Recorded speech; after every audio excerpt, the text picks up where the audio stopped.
आज आप सुने अक्षय तृतीया व्रत कथा। अक्षय तृतीया को सबसे मुहूर्त माना गया है।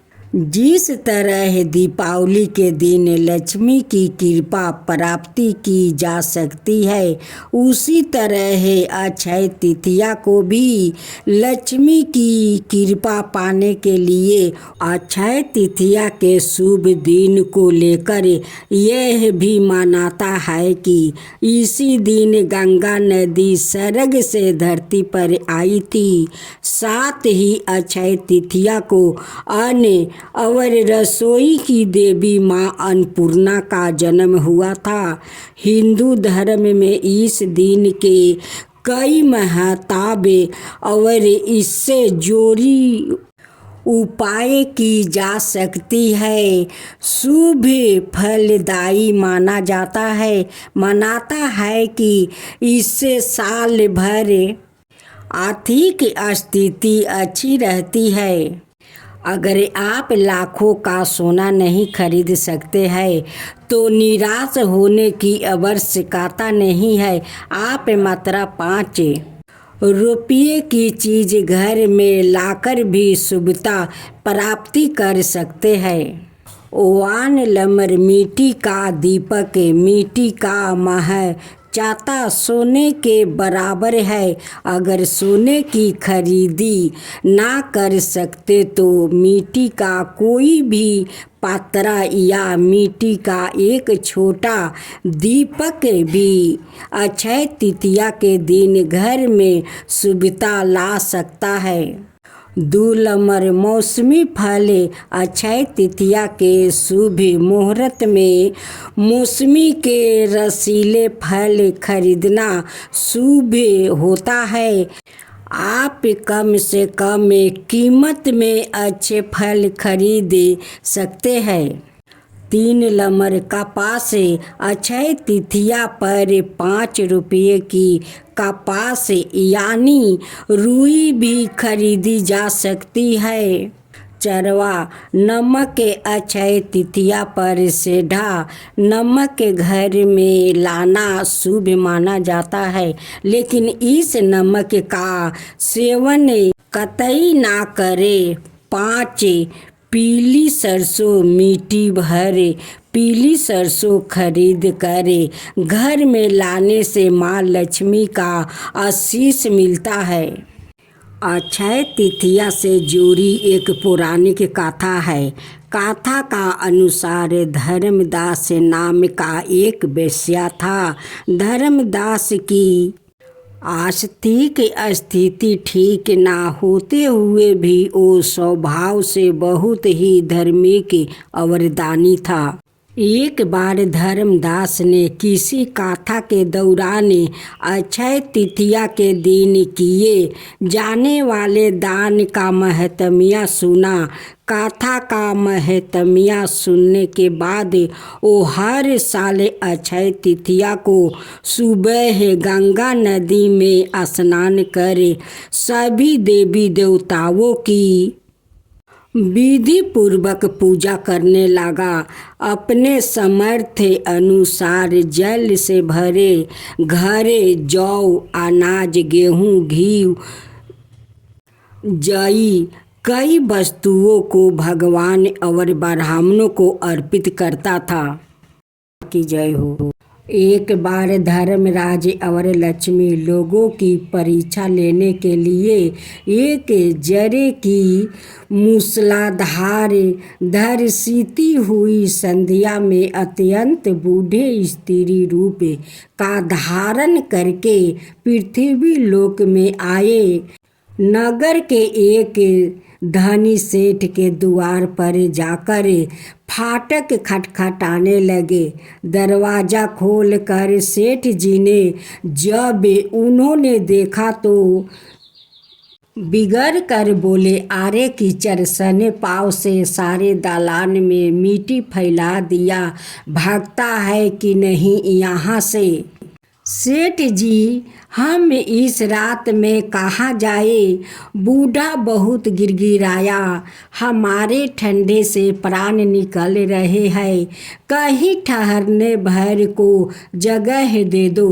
परंतु सेठ ने द्वार बंद कर लिया। उन दोनों को प्रकाश में सेठ के महल के पास ही एक टूटा फूटा सा घर दिखाई पड़ा।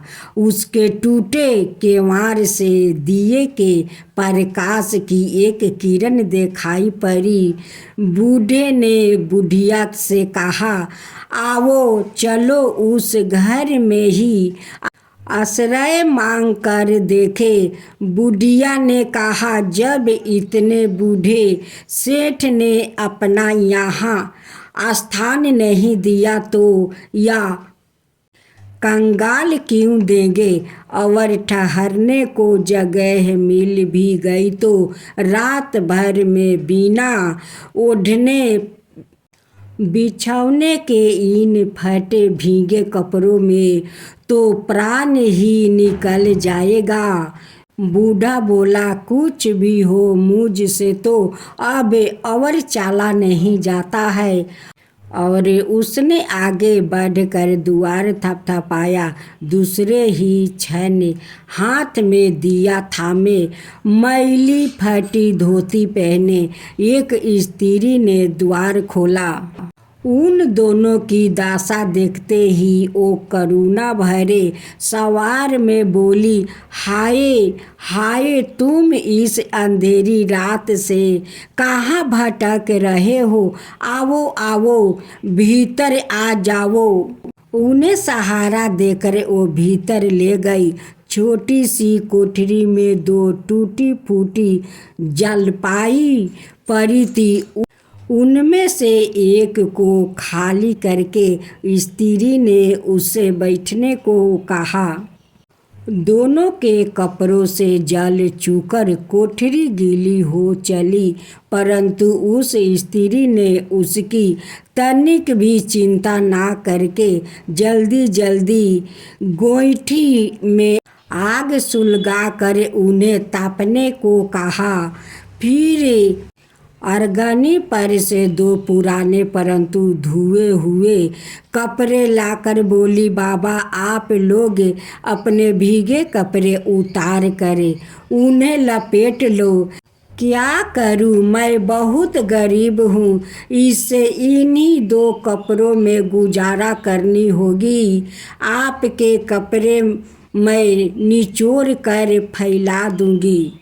उन्हें कपड़े बदलवा कर वो दालान में गई और दो पीतल की छोटी छोटी थालों में बथुए का साग और बजरे की रोटी राख कर ले आई। माताजी, उसने बूढ़ा से कहा, आज मेरे घर में यही भगवान का प्रसाद है। मुझे बहुत दुख है कि ना तो घर में घी है, ना ही दूध और ना ही चीनी। कोई बात नहीं बेटी, हमें तो यह भोजन बड़ा स्वादिष्ट लगा। वो दोनों खाते हुए बोले। थोड़ी देर में उस स्त्री का पति भी आ गया। वो बेचारा भी रोजगार की तलाश में दिन भर घूम कर अब थाका मांदा लौटा था। पत्नी ने अतिथियों को भोजन खिला देने के बाद उसे चुपके से द्वार पर हुई बात बता देती है। सुनकर वो भी बड़ा प्रसन्न हुआ। फिर दोनों ने अपने बिछौने उन दोनों वृद्धों को देकर उन्हें तो खाट पर सुलाया और आप दोनों एक फाटा टाटा ओढ़ कर धरती पे लौट गया। प्रात काल ही जब बारिश बंद हो गई तो वो वृद्ध बूढ़ा जाने लगे। सरला ने उन्हें हाथ जोड़ कर सूरज निकलने तक रोका। फिर घर में जो 4 दाने गहने पड़े थे उन्हें पीस कर आटा गूंद कर रोटियां बना देती है, उनके साथ बांध दिया और कहा, माता हम निर्धन है, इसी से जैसी सेवा करनी चाहिए थी वैसी कर ना सकी, आशा है आप क्षमा करेगी। बुढ़िया ने उत्तर दिया, बेटी हम गरीबों की जो सेवा तूने की उसका फल तुझे भगवान देंगे, पर आज तो तू जो चीज छुएगी वो दिन भर खाली ना होगी। वो लोग चल गए तो सरला को अपनी बधुओं की हांडी को साफ करने की याद आई। रसोई में जाकर उसने हांडी उठाई तो देखकर असरज से भर उठी।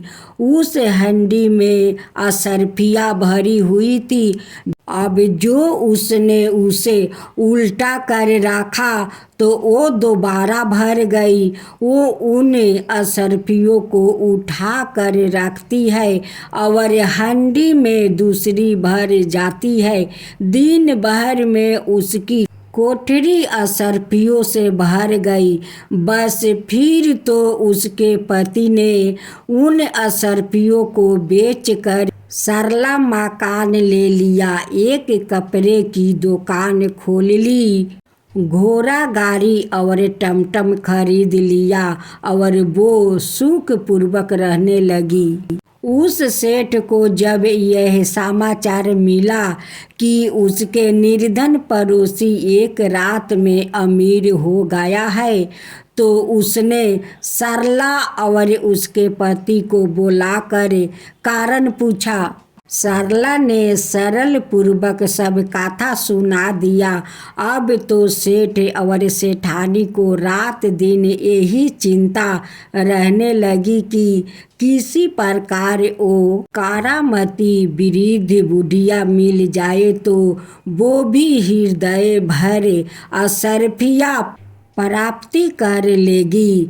देवता तो लोग की इच्छा करते हैं, मनुष्य के हृदय की बात जान लेते हैं। एक रात जब बहुत जोर का पानी और ओले पड़ रहे थे तो वही वृद्ध बुढ़िया फिर उसी सेठ का द्वार पर पहुँचे।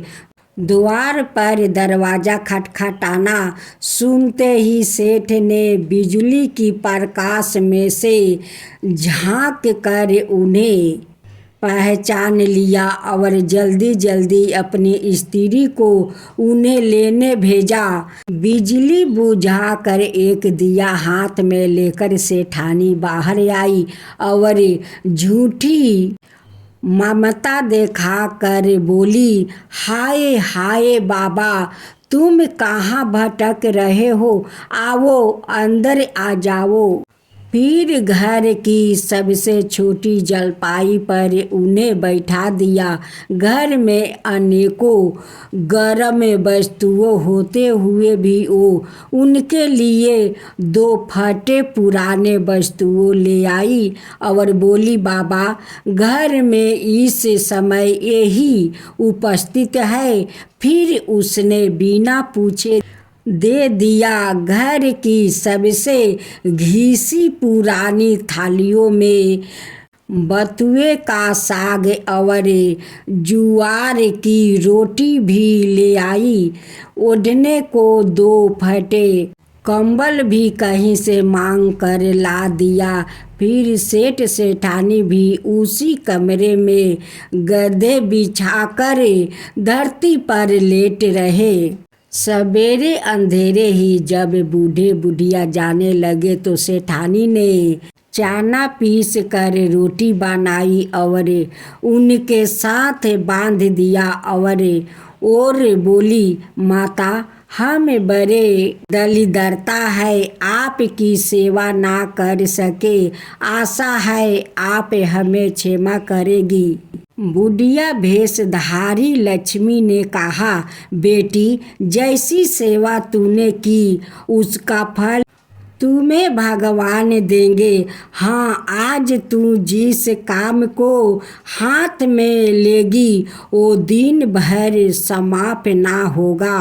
उन लोग के जाते ही सेठ सेठानी में झगड़ा हो पड़ा। सेठ चाहता था कि बथुए की हंडिया मैं खोलूं और सेठानी चाहती थी कि मैं खोलूं।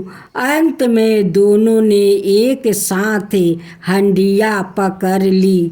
इस छीना झपटी में हंडिया टूट गई और कमरे में बथुआ ही बथुआ बिखर गया। सेठानी झाड़ू लेकर कमरा धोने लगी। अब वो तो कमरा साफ करती और कमरे में तुरंत ही सारा हुआ बथुआ फिर बिखर जाता। सवेरे से संध्या तक उस कमरा साफ करना पड़ा। ठीक ही तो है, जिसकी जैसी नीयत होती है भगवान उसे वैसे ही फैला देता है।